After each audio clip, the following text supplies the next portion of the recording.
On a cold winter night, a young mother vanishes into thin air. Why would Mom walk away from a little boy? She didn't check in, didn't call the babysitter. A frantic search fails to yield any clues. I was angry because they kept telling me, well, maybe she met up with some guy. But as Lieutenant Kenda digs deeper, he discovers a twisted tale of sex, lies, and deceit. We don't know what happened, and that eats at me. My name is Lieutenant Joe Kenda. I've solved almost 400 homicides. Every case is unique, but there's one thing that never changes. A life has been taken. Their stories are now my stories.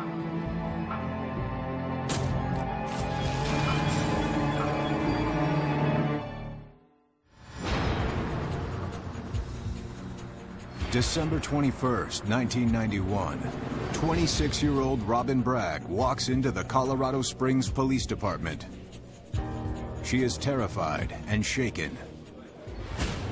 Her sister, 24-year-old Lorraine Laribeau, is missing. Robin reported that Lorraine had been missing for a couple of days, which was quite unusual for her to be gone for a couple of days without contacting anybody. Robin says that she and her family have contacted Lorraine's friends, but none of them have seen or heard from Lorraine in the past several days. At points in her life, she had disappeared for a night or so, but she had usually always made contact with her mom or a sister because she had a child, and the family felt that without her making contact with her child was very unusual. I heard from Lorraine at least every 2 days, if not every day. And so did her sister, Robin. So we knew something was wrong.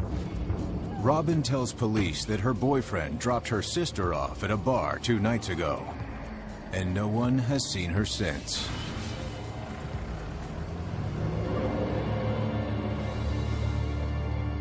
Well, the family was extremely concerned with her being missing because she had a very young child. They said she would not abandon. Their insistence is what pushed us to conduct further investigation into the matter. That report was subsequently forwarded to Major Crimes for further investigation. The case file is passed along to the head of the Major Crimes Unit, Lieutenant Joe Kenda. Kenda's expertise will be critical in solving this case. I'm reading this report involving this young lady, Lorraine Laribeau. Okay, she likes to go to bars, she likes to drink, she's with her friends, okay, so what? Then I get to the part about the child. The more I look into this, the more I don't know, the more I want to know. This has become the mystery. What happened to Lorraine? The report goes on to say that Robin was hanging out at Lorraine's boyfriend's house. His name is Jerome Hardin. Robin's boyfriend, Anthony Phillip, was also there. Lorraine had dropped her son at a babysitter's house and has the night free. She wants to go out dancing at Bumpers, a local bar located just a few blocks away. However, nobody else wants to go. Lorraine is annoyed with her boyfriend, Hardin, that he doesn't want to go to the bar, because that's where she's decided she wants to go. Robin kind of doesn't want to go either, because she has to work, and Anthony doesn't want to go, he has to work, and the only person that wants to go to this bar is our missing person. Finally, Robin's boyfriend, Anthony, agrees to drive Lorraine over to the bar and drop her off. Jerome Hardin was talking to Anthony Phillip about how upset he was about Lorraine going out to Bumper's Lounge that night. Something to the effect that if she goes out, basically we're done as a couple. Lorraine went anyway. Anthony went with her to Bumper's Lounge, and Jerome stayed home. Robin says that that was the last time she saw Lorraine. She didn't check in, didn't call the babysitter, didn't pick up her son, and just disappeared. So, of course, we waited, and we didn't hear from her. After a day, then we really started getting really scared. She would never leave her son. So we called and said that Lorraine was missing. Veteran Detective Lieutenant Kenda doesn't waste any time. I called in a bunch of my detectives. I said, all right, I have a missing persons report here, so let's do it. We need to find her, what happened to her, and more importantly, who made that happen. Something that we always have to look at is what are the circumstances around it, what are the possibilities. You go from what's the most probable to what's the least probable. We were looking at the fact that she had run off with somebody as being the least probable. We were focusing on where she was last seen around the club and the people that were closest to her. Police focus on the downtown area in Colorado Springs, where there are many bars and nightclubs. They checked a number of the bars in the area, La Jazz Affair, Bumper's Lounge, which was the one where she had gone to that night. There were a few that she frequented. Bumper's Bar is a popular night spot. They have live music. They draw big crowds. And it's filled with the young crowd that Lorraine represents. We now have a much bigger pool of suspects. Everyone who could have, might have, should have, or usually is in that bar on the night she disappears. We contact the patrons, the employees. They all know Lorraine. She's a regular. Anthony's a regular. Robin's a regular. Jerome Harden is a regular. They know all these people. But because they're regulars, they can't be specific about what night they saw her in the bar. Was Lorraine in here the night she disappeared? I don't know. I think she was. Are you sure? Well, no. Because they see them all the time. So it's very difficult to get a specific memory of a date and time. Who else was in this bar that night? Well, all these people that are always in this bar, we think. So the bar is not helpful. Another thing that concerns me about her is she's little. She's 5'5" and she weighs 115 pounds. She couldn't put up much of a fight. She's out in the street. It's after 9 o'clock in the evening. What if she got abducted off the street? What happened to this girl? We don't know. And that eats at me. But one thing Lieutenant Kenda does know is that in any missing person investigation, time is against them. If Lorraine isn't found soon, it's likely she won't ever be found alive. Uh-oh. Uh-oh. And I'm feeling it in my bones. Mommy's not coming back. Mommy's not coming home ever.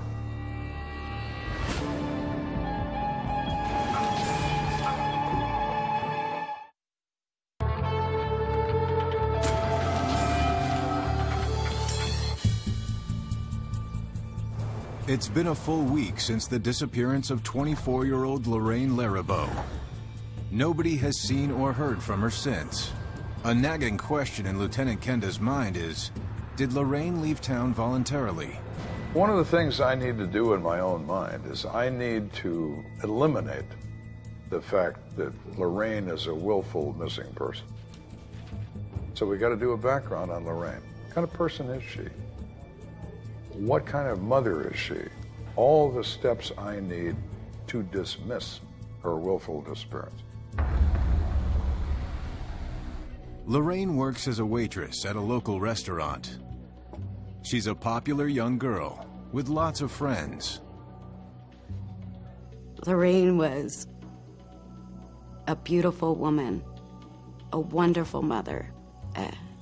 I looked up to her in so many different ways, as a younger sister does. Her smile was so bright and so powerful. She smiled a lot. She danced a lot. She always had fun with her life. And when she growed up, then she had a beautiful little baby boy.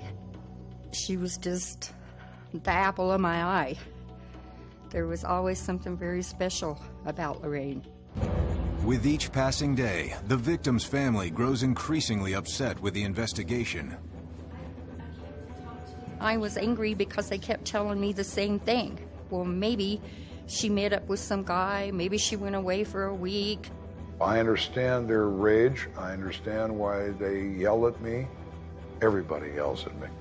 I knew that my daughter would never do that because no one knows their children better than their mother. I do what I think is reasonable given the resources I have to use. The family is just emotional. I understand that. They are wild. There's nothing I can do about that. New Year's comes and goes with no sign of Lorraine. Her family becomes even more distraught. I had a dream about her. I could see her laying somewhere with her hair blowing in the wind. And I would sit at night and I would hear the wind blow. And it was like she was calling me from afar. And I knew she was there. Lorraine's family distributes over 1,000 flyers around town. Robin and her boyfriend Anthony join in the search, hoping to bring Lorraine home safe. Lieutenant Kenda orders the search to include the entire county. It's a formidable undertaking. El Paso County is the size of Rhode Island, so it makes a search a daunting task. We use canines, search dogs. We get no results. Then the question becomes, okay, where else do you go? We need information. We need more of it. We need it now. With no leads, Kenda turns back to the last known person to see Lorraine, Anthony Phillip.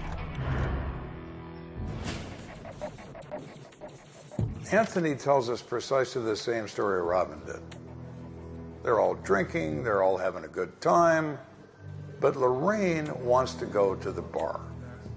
No one else wants to go, and there's a minor dispute about it. Anthony says, just to settle things, he offers to give Lorraine a ride to the bar. Anthony says he and Lorraine left with Robin's consent, but he also adds that Lorraine was angry. They drive away from the apartments. Lorraine immediately confronts him. She's out of control. She's mad for no reason. She's drunk, starts screaming at him, punches him in the shoulder. He said she's drunk and she's mouthy and she's yelling at me. I've had enough. Get out of my car and go to the bar. Anthony tells detectives that he watched Lorraine walk off towards the bar and drove away. After dropping her off, Anthony says he ran a quick errand. He goes and buys a pack of cigarettes at a liquor store, and then he goes back to the apartment. Anthony says he reports what happened. They all laugh because they know Lorraine. Lorraine's mad, she's had a few drinks. He dropped her off. His story is a perfect match to what Robin tells us. So you think, all right, is he lying? Probably not. Why would Robin lie to cover up something involving her own sister? So this story is a believable story based on our limited knowledge at this point of the players. But one of the players is about to add a twist. Robin calls Kenda with new information. Information she didn't share at first. Robin Bragg comes back in, wants to talk to me about Jerome Hardin. She says they've been fighting. They've been fighting for a couple months. Lorraine likes him, but Robin doesn't think Jerome likes her back. She's suspicious of Hardin. What does that mean? But it's enough to make me concerned. Robin says that after Anthony dropped Lorraine off, he returned to Jerome's apartment. Then, at about 11 p.m., she and Anthony went home. No one saw Jerome the rest of the night. I thought Jerome had something to do with my sister. I really did. I couldn't understand why someone would hurt her. The younger sister claims that Jerome told her if Lorraine is dead in a ditch somewhere, she had it coming. Whoa. Want to hook my attention? You just did. In the course of an investigation, we will run the background of all those parties involved. And in Jerome's case, he did have prior criminal charges, dealt with weapons and harassment charges. I'm reading his prior criminal history and I'm thinking, Jerome, you got bad habits. What if they relate to you wanting to break up with this girl, Lorraine, once and for all? Jerome is a member of the military, but lives off base in an apartment complex. Detectives pay a visit, but he isn't home. The neighbors think maybe he left, maybe he moved out. They're not sure. Why do you think he moved? Maybe he knows where she is and knows that she's not missing. She's just dead. And maybe he made her that way. Kenda meets with the Criminal Investigation Unit of the Army and learns that Jerome has recently been deployed to Fort Irwin, California. Jerome has been removed from his home by his work. And that was planned well before the disappearance of Lorraine. That part of the suspicion is removed. He does have to go. Although Jerome has a reason for moving out, it doesn't answer the question of where he was on the night that Lorraine disappeared. CID investigators confront Hardin in California, and they literally confront him. They say, hey, Jerome, you have this violent history. What'd you do, slap her around? Maybe a little too hard? Jerome absolutely denies any involvement. They hit him with the statement that if Lorraine was dead face down in a ditch, she had it coming. He denies having said that. He wanted to break up with her anyway. Her disappearance has solved that problem for him. That's his story. Jerome's demeanor throughout this course of this investigation was detached. Is somebody really cold, or are they that way because they don't care about the circumstances? Cold people are really different than detached people. People who are cold are very capable of doing exactly what you think they did and looking you in the face and telling you they didn't do it. Jerome's story is the same as Robin's story and Anthony's story. Jerome says after Robin and Anthony left, he went to bed. He did not go out. He did not talk to Lorraine. She did not call. She didn't come back. He had no further contact with her. Never saw her again. He's got a consistent story, but at that point, so what? The consistency ends when the witnesses leave. Anthony and Robin went home. So we still don't know where Jerome was. We know where he says he was. Jerome claims he never left his apartment, but he can't prove it. And that makes him the prime suspect in Lorraine's disappearance. But for Lieutenant Kenda, the focus of this investigation is about to be radically altered. A woman is out running with her dog, jogging through Sand Creek. The dog is out in front of her, not on a leash.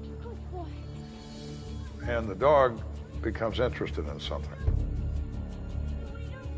She calls the dog, but the dog doesn't respond. She goes over to where the dog is. What are you doing? Then she sees a human body.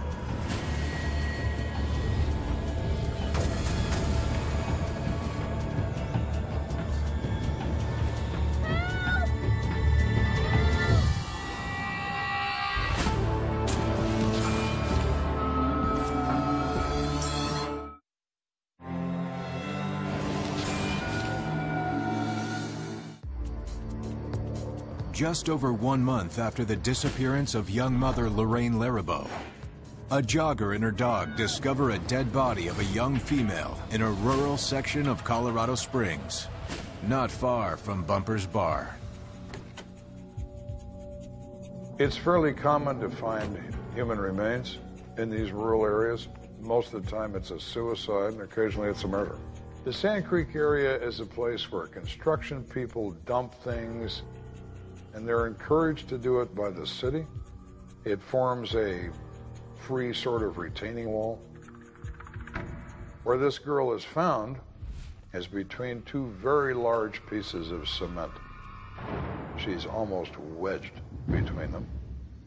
It has every appearance that she has fallen. She was badly bruised, had been there for some period of time. It was kind of a difficult scene to be at. The thing that strikes you is you just hate to think of somebody left out there in the cold like that in that particular state. The victim is found wearing only a shirt and bra, no pants or underwear, and no identification. All of that clothing matches the description of what Lorraine was last seen wearing. Certainly her state of undress at the time her body was found was a question. Was this a sexual assault turned into a murder? Police bring the body up the embankment. It's a moment Lieutenant Kenda will never forget. You see dead people, I do, and you have to come to grips with it. You try to focus on the process and not on the horrible memories. It's not that you don't want to forget, because you desperately do. You can't forget. It is burned into your brain with a laser knife. You're not ever going to forget. But if you think about that all the time, you'd be a blithering idiot. Accept it for what it is. Bad moments. The coroner finds bruising inconsistent with a fall. It looks like she may have been pushed. Injuries sustained in a fall are typically to one impact site wherever the body strikes the ground. In Lorraine's case, she had impact sites to both the sides of the head as well as to the face. When you have multiple impact sites, those injuries are far more typical of some trauma that occurred prior to the fall. 10 yards away from the body, we find a cigarette butt, just one. Have no idea if it's connected to this. We collect it anyway. We look at the cigarette butt, we look at the brand of cigarette that it is. I'm aware that Jerome Hardin smokes. We check on that report as to his brand, and it doesn't match. We expand the search out from the body. About 300 yards up the creek bed are the lower clothing. Her pants, her panties, and her shoes. I look at those, aside from being exposed to the weather, they're not damaged, ripped, or torn. They have the appearance of having been willfully removed. If you're considering the possibility of sexual assault, that speaks against that. There's no force. She took her own clothing off. Somebody didn't force it from her. And that means she may have known her killer. You've got to wonder, how did these clothes get here? They didn't walk over here. It is extremely unlikely that she walked from here back and fell into the cement. I'm looking at her, I'm looking at where the clothing is, I'm looking at this cliffside, and I'm thinking, okay, car. There's a car. This is a remote area where kids go to make out, where people go to drink. There's nobody living around there close by. I can't think of another reasonable explanation, but I think that's a possible one. So I'm pretty convinced there's a car involved in this. One of my girlfriends called me and she told me they just found a body on TV. And they're not saying who it is yet. When I looked at the TV, there was people bringing her body up like a little hill in a body bag. And of course, I didn't know for sure that it was Lorraine, but my thoughts went right away because they said that it was a girl in her early 20s. That's what they believed.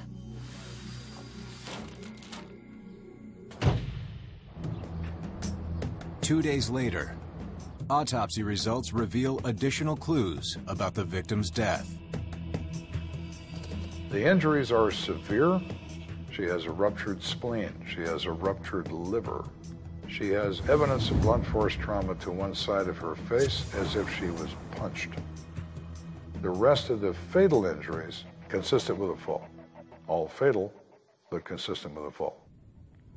But what the autopsy can't tell is the victim's identity. Police suspect it may be Lorraine, but they need a positive ID. Because of the fact that we were unable to locate any dental records, it became important and imperative, actually, that a facial identification be made by a family member. We talked with all of the family members, and Lorraine's mom agreed to be the person to come in to identify her. Try to prepare her, you can't. You could be the most clever guy in the world. You're not going to prepare anybody for what they're about to see.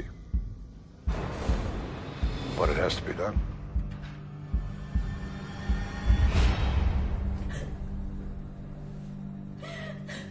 Jane screams. That's my baby. I didn't like that. I'm holding her shoulders to keep her upright because she's going to collapse. Jane Heiser's worst fear is confirmed. The victim is her daughter, Lorraine Larabeau. When I went to the morgue to see her, they wouldn't let me touch her. I wanted to just feel her hair. I just wanted to touch her. I just wanted to let her know that I was there. I wanted to hug her. And I wasn't allowed to do that. I couldn't even touch her. And that made it really hard. The only way I recover from those moments is to think about, I'm going to find who did this. I'm going to put an end to this.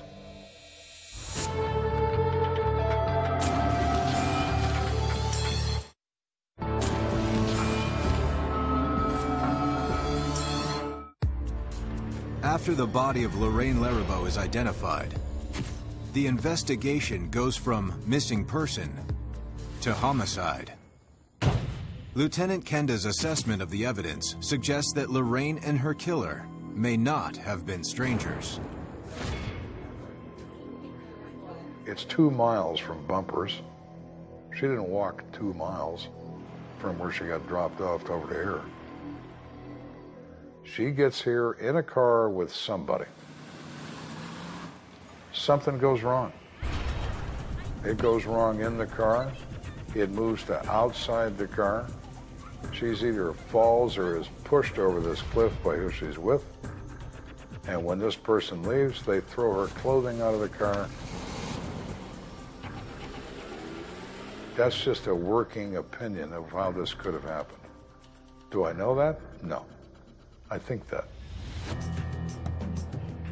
As the investigation progressed, it became pretty apparent to us that an unknown was not our suspect in this case. We were dealing with a known person, somebody known to Lorraine, somebody known to the family. The next day, as Lorraine is laid to rest, detectives pay close attention to the people attending the funeral. It's kind of almost an information gathering type thing, not where you're out asking questions, but you're looking to see who's there, who's not, who should be but didn't show up. You're looking for the reaction of individuals, whether it's consistent with what you've seen in other funeral services, whether or not they're involved or not. Sometimes somebody involved will go to the funeral and you get some strange reaction. So you're looking for those clues that might help further your sense of the investigation or of a suspect. The family was there, as was Anthony Phillip. Anthony was alone. He was withdrawn, wasn't looking at anybody, and pretty much maintained that posture throughout the entire service. But Jerome Hardin is still the #1 suspect. He can't account for his whereabouts the night of Lorraine's murder, and there's a close proximity between his apartment and the crime scene. In any homicide, you always look to the people who are acquainted with the victim. So in this case, we had a boyfriend who was clearly a jealous type and clearly upset with Lorraine Larabeau for the fact of her lifestyle, which included going out at night and going to bars. The autopsy estimates Lorraine's time of death as sometime on December 19th, the night she went missing from Jerome Hardin's apartment. But Jerome is adamant that he never saw Lorraine after she left his apartment. So who did? Take all the if and what if and possibilities away. Whose car do we know she's in? Well, she's in Anthony Phillip's car. Now he says he dropped her off. What if he didn't? What if we're so interested in Jerome Hardin, we're not paying enough attention to Anthony? Let's get away from Mr. X for a minute and go back to Mr. Phillip, because he does have a car, and she was in it. After the funeral, detectives re-question Anthony Phillip. He was the last person to see Lorraine alive. So we bring Anthony in. Anthony, the family helper, who gets on the news with Mom to plead for the finding of Lorraine Laribo. That guy. It's hard enough when you're telling the truth to be able to relate it in the same way each time, but when you're lying, it's almost impossible to get all of the details to match very precisely. In my world, that's called the first lie. What I'm looking for is the first lie. If you're inventing this story, I'm going to hear something that's changed. It may be subtle, but it's different. Once again, Anthony tells police about the night he drove Lorraine over to the bar. But he forgets to mention one important thing. I said, you know, you said in your first interview that Jerome was arguing with Lorraine. No, I didn't say that. The officer must have written it down wrong. Oh, really? We're in the business of writing it down right. If you lie to me, you don't make me angry, you insult me. Don't sit there and think that you're smarter than me, because you're not. The inconsistencies in Anthony's story, however, are not enough to hold him, much less charge him.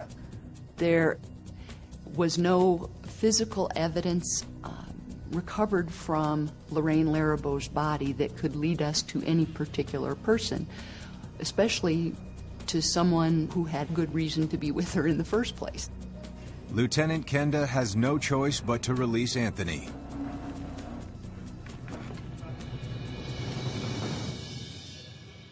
Police now have two solid suspects, Jerome Hardin and Anthony Phillip. But no proof either killed Lorraine. Myself and my guys were kind of split down the middle. Some of us liked Hardin, some of us liked Anthony. At that point, I liked Hardin better. There's no concrete evidence, but that doesn't mean Kenda can't do some digging. It's time to go back to the beginning. We come back to the time element. The thing you have to have is the opportunity to commit the crime. A time frame where it's possible for you to do this. Two of Kenda's detectives re-examine the timeline of Anthony Phillip's story, so they drive the route between the bar and Jerome's apartment. The entire drive takes the investigators only 17 minutes. According to multiple witnesses, Anthony Phillip was gone with Lorraine Laribo for over an hour on the night she died. Oh, Anthony, you son of a bitch. One thing I've learned over the years, it doesn't take long to kill somebody. And Anthony, you had plenty of time.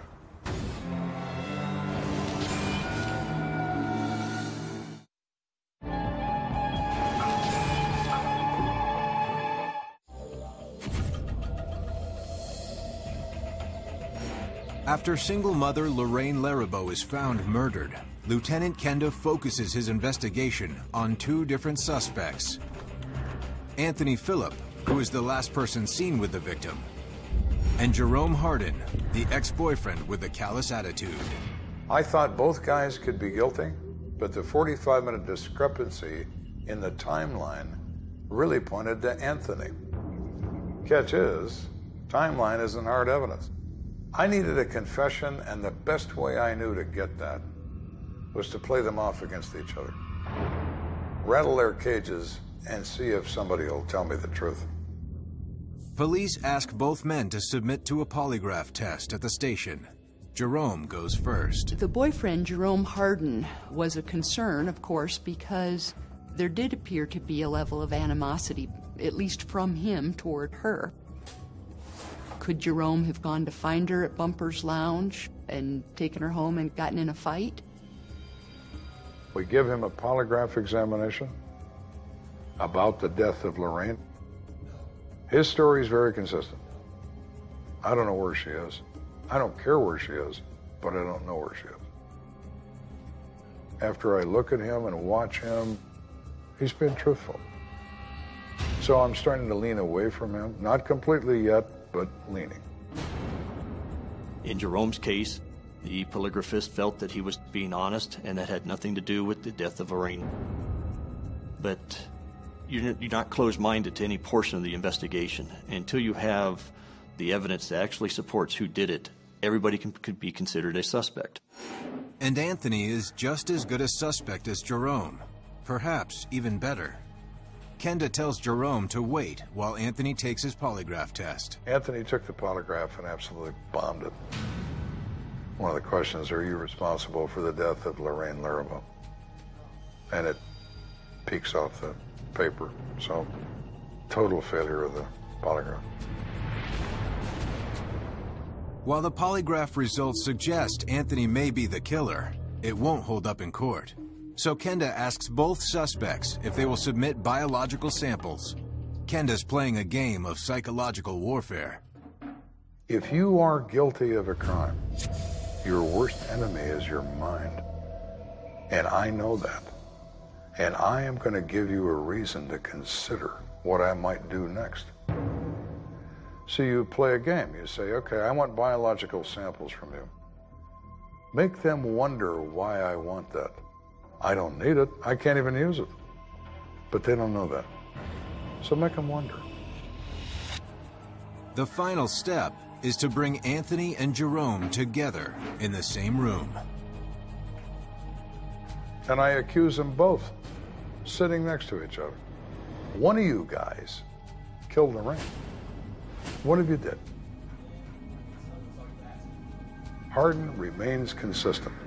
He is yelling at me, how dare you say that, you son of a bitch, I didn't kill anybody. What is Anthony doing? Anthony's not saying a word, because Anthony's starting to come undone. And that's what I want. I want Anthony to come undone. Anthony knows he's next, and I want him to know that. So I finally look at Anthony and I say, Anthony, you know the worst of this is I believe Jerome. And in fact, I believe you, Jerome, so much, I'm going to tell you to leave and go home. Anthony starts to get up. Where are you going, Anthony? Well, I thought we were done. Oh, no. No, we're not done. Jerome is done. Sit down. Kenda's wild card is Anthony's timeline, and the time has come to play it. I said, you know the problem here, Anthony? Inconsistencies. You say one thing, then you say something else. Then you can't explain where you were for 45 minutes. You left at 9. You don't come back until 10. You drop her off. You buy a pack of cigarettes. There's no crowd. You don't have to stand in line. You come back to the apartments. That's what you told me. Well, that's what happened. Well, see, Anthony, I have this problem. My detectives drove that several times. You know how long it took them to do that? An average of 17 minutes, 10 different times. You only do it once, and it takes you an hour. Odd, isn't it? Don't you find that to be odd? And now Anthony's starting to scramble. He breaks eye contact with me. He's starting to get really upset. His eyes are filling with tears. And he says, how much trouble am I in? Well, my, Anthony. I am talking to the right guy. Well, Anthony, you're in trouble. Because Lorraine is dead, and you made her that way. So you better convince me what happened, and don't lie to me. And Anthony blurts it out. Anthony Phillip cracks under the pressure and says he never dropped Lorraine off at the bar that night. Instead, they drove to a remote location just to talk, but Lorraine had other ideas. Anthony says that Lorraine comes on to him, starts taking her clothes off, she's drunk, she wants to make love to him. Anthony says, I can't do that, I'm with Robin, her sister. Right. She gets angry that he doesn't want to make love to her and is standing there yelling at him. Anthony says, you got to stop this, put your clothes on, get back in the car. He says she punches him. So Anthony says, I punched her back. I hit her in the face. The next thing I know, she fell over the edge. And did you look at her, Anthony? I looked. She looked dead. She looked dead. Did you do that? I had her clothes. You know, I just threw them. I drove away. And then you became part of the search for Lorraine? Well, I didn't know what else to do. You could have told the truth, Anthony. Did you consider that? You're under arrest for manslaughter. That case kind of served as a reminder for me. You got to stay with it. Even when you are frustrated, even when you are out of ideas, even when you have to start over. Because that's what you do. We're not in the business of giving up. And that case brought it home. Anthony Phillips stands trial and is eventually convicted of manslaughter. He receives the maximum penalty for that crime, 6 years. In the end, here he got 6 years for what he did, and I got a life sentence. I have to live with what he did to my baby for the rest of my life. If we had anything, we knew we could count on him. But he broke that. It takes an animal to do what he did. To stand by us, to be in our house, to call my mom Mom, to eat off of her dinner table, to go hang up flyers of my missing sister when he knows that he's the one who killed her. And he knows where she was at this whole time. People do incredible things. I used to tell my guys, don't ever get caught in the trap of thinking nobody would do this. Don't think that when you're talking to them that they couldn't have done this, because maybe they did, and maybe they'll do it again.